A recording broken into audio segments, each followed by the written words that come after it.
तो चलिए अब बात बिहार की, जहां पर विधानसभा चुनाव का बिगुल बज चुका। निर्वाचन आयोग की तरफ से चुनावी तारीखों का ऐलान कर दिया गया है और इस बार 2 चरण में विधानसभा के चुनाव होंगे। रिपोर्ट देखिए।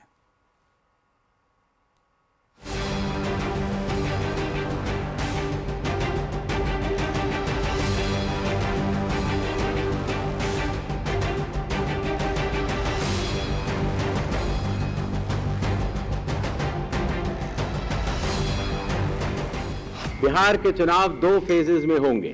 डेट ऑफ पोल 6 नवंबर और दूसरा 11 नवंबर ट्यूसडे। काउंटिंग 14 नवंबर को होगी। जिसका इंतजार था वो घड़ी आ गई है। बिहार विधानसभा चुनाव का बिगुल बज चुका है। निर्वाचन आयोग ने चुनाव की तारीखों का ऐलान कर दिया। इस बार 2 चरणों में विधानसभा के चुनाव होंगे। पहले फेज में 6 नवंबर को 121 सीटों पर मतदान होगा। दूसरे चरण में 11 नवंबर को 122 सीटों पर वोटिंग होगी। मतगणना की तारीख 14 नवंबर तय हुई है। इसी दिन पता चलेगा बिहार में इस बार किसकी सरकार। बिहार के चुनाव 2 फेजेस में होंगे। पहले फेज के डेट गजट नोटिफिकेशन 10 तारीख को आएगा, दूसरे का 13 को। Last date of making nominations phase फेज की 17 को होगी, दूसरे की 20 को। स्क्रूटनी 18 और 21। विड्रॉल की आखिरी तारीख 20 अक्टूबर और 23 अक्टूबर। और डेट ऑफ पोल 6 नवंबर थर्सडे और दूसरा 11 नवंबर ट्यूसडे। काउंटिंग 14 नवंबर को होगी और पूरी चुनावी प्रक्रिया 16 नवंबर तक समाप्त कर ली जाएगी। बिहार में सियासी जंग का ऐलान हो चुका है। दिन तारीख सब मुकम्मल है, लेकिन ओवैसी अभी से तेजस्वी यादव को चेतावनी देने में जुट गए हैं। सुन लो तेजस्वी, सुन लो राजद के नेता, हम तुमको बता रहे हैं तुम्हारी नादानी तुमको नुकसान पहुंचाएगी। तुम्हारा गुरूर और तुम्हारा तकब्बुर तुमको कमजोर करके रख देगा इंशाअल्लाह। तुम ये समझ रहे हो कि तुम सब कुछ कर जाओगे, तुम नहीं कर सकते।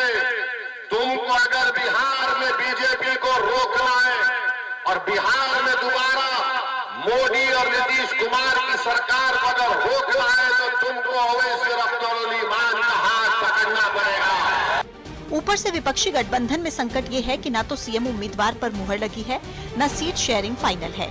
और तो और वीआईपी वाले मुकेश सहनी ने डिप्टी सीएम की दावेदारी ठोक दी है। कल आप लोगों ने लंबी बैठक की सर महागठबंधन। ठीक है, अभी और चलेगा।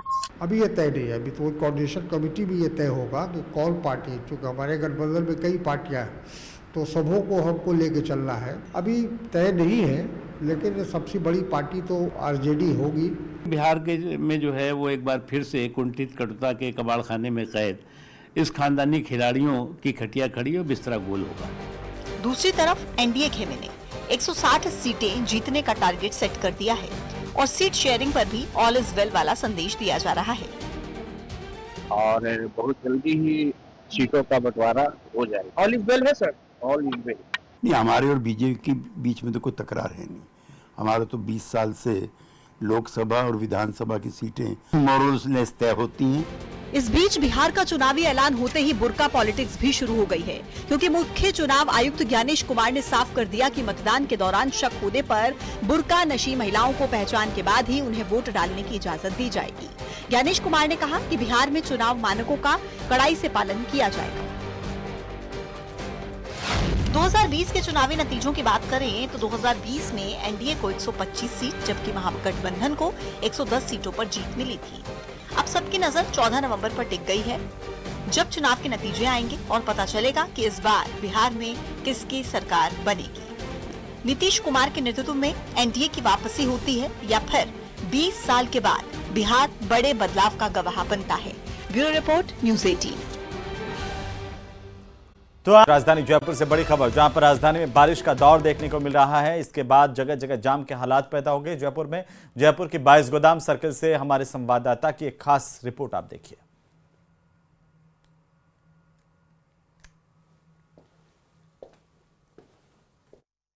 राजधानी में बारिश का दौर है और इस बारिश के दौर में जो है आप देख सकते हैं कि किस तरह से जो है चारों तरफ राजधानी में ट्रैफिक जाम की स्थिति है। थोड़ी सी भी बारिश होने के बाद जो है ट्रैफिक जाम की स्थिति बन जाती है और जगह जगह जो है लोगों को घंटों इंतज़ार करना पड़ता है इस बात के लिए कि वो अपने ऑफिस से निकलें ताकि जाम कुछ कम हो। लेकिन जो लोग ऑफिस से और अपने कामों से बाहर निकल चुके हैं वो जाम में फंसे हुए हैं। और आप देख सकते हैं कि यहाँ 22 गोदाम पुलिया आप देख सकते हैं, उसके ऊपर भी काफ़ी जाम आपको नज़र आएगा।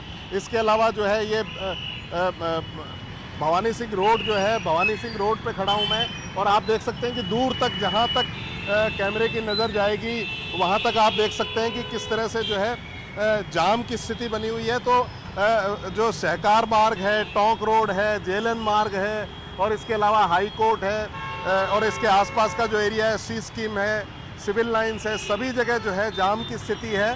और लोगों को जो है अपने घर पहुंचने में बहुत ज़्यादा वक्त लग रहा है। पुलिस के जो है यहाँ जवान भी काफ़ी जो है यहाँ मशक्क़त कर रहे हैं। इनसे पुलिस के जवान से बात करेंगे। कितनी देर से आप जो है ये जाम की स्थिति को संभाल 2 घंटे से जाम की स्थिति को संभाले हुए। बारिश जैसे भी स्टार्ट हुई है व्यवस्था को संभाल रखे हैं, तो ट्रैफिक को सुचारू रूप से चला रहे हैं सर। तो ये थे ट्रैफिक कांस्टेबल रमेश चंद जो बता रहे थे कि किस तरह से जो है वो ट्रैफिक की स्थिति को संभालने की कोशिश कर रहे हैं लगातार।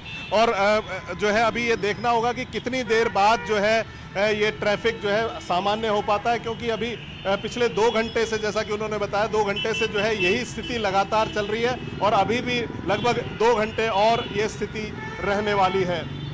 कैमरामैन दिलीप चेची के साथ हितेंद्र शर्मा, न्यूज़ 18 राजस्थान। और इसी बीच बड़ी जानकारी आ रही है एसएमएस अग्निकांड को लेकर के। सबसे बड़ी खबर, एसएमएस अस्पताल पहुंचे हनुमान बेनीवाल। इस वक्त की सबसे बड़ी जानकारी मिल रही है। आरएलपी के सुप्रीमो नागौर सांसद हनुमान बेनीवाल पहुंचे एसएमएस अस्पताल। ट्रोमा सेंटर में आग से मौतों पर उन्होंने दुख प्रकट किया है। इस पूरी घटना की न्यायिक जांच की मांग हनुमान बेनीवाल की तरफ से की गई है और साथ ही साथ सरकार को जमकर घेरते हुए हनुमान बेनीवाल दिखाई दिए हैं। उन्होंने कहा कि 4 लोगों को पकड़ने से हालात नहीं बदलेंगे, हालात नहीं सुधरेंगे।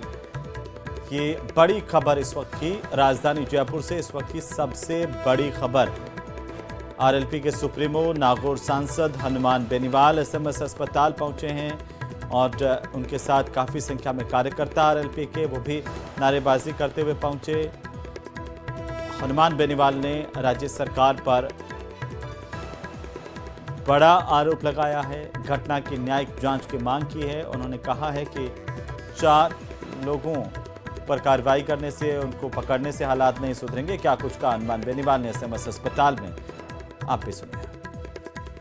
कहा जाता कि यहाँ आने के बाद आदमी की जान बच जाती है। ये दुर्गति एसएमएस अस्पताल की। यहाँ न्यायिक जांच इस मामले के अंदर होनी चाहिए। इन जांचों से कुछ भी फर्क नहीं पड़ता। ठेकेदार को आप पकड़, मुझे पता है ठेकेदार को पकड़ लेंगे, 4 आदमी को जेल में डाल देंगे, तो व्यवस्था थोड़ी छूट जाएगी। 4 दिन बाद वापिस जमानत पर छूट जा जाए। ये हालात आप देख रहे हो सर। मेरी मांग है न्यायिक जांच हो, गजेंद्र खेमचर को हटाए, बर्खास्त करे, सस्पेंड करे। ऐसे लोगों को क्या फायदा जो 8 बजे तक मौज मस्ती कर रहे थे खेमचर के अपने घरों में और पूरे फार्म हाउस में। इनको यही नहीं पता कि इस तरह की घटना हो गई। और जो कब सिर्फ के मामले में कह रहे हैं कि कंपनियां सब ठीक है, दवाई से अपने आप मरे, तो ऐसे लोगों को रखने का आखिर औचित्य क्या होंगे? राजा महाराजा तो राजा रानी अब ये लोग चलाएंगे इस स्टेट को। जमाने गए राजा रानियों के बहुत पहले। अब आम आदमी जो किसान के बेटे, उनकी सत्ता में भागीदारी होने पर, हाँ भजन लाल जी को मैडम पसंद हो सकता है, कुछ और लोग पसंद हो सकते हैं, कुछ लोगों ने बुरे वक्त में इनका साथ दिया होगा, उनको साथ लेकर डोले होंगे, तो उनको इनाम स्वरूप दूसरी चीज दे दो। आप मंत्रिमंडल से इनको हटाओ, राजस्थान को मुक्त करो।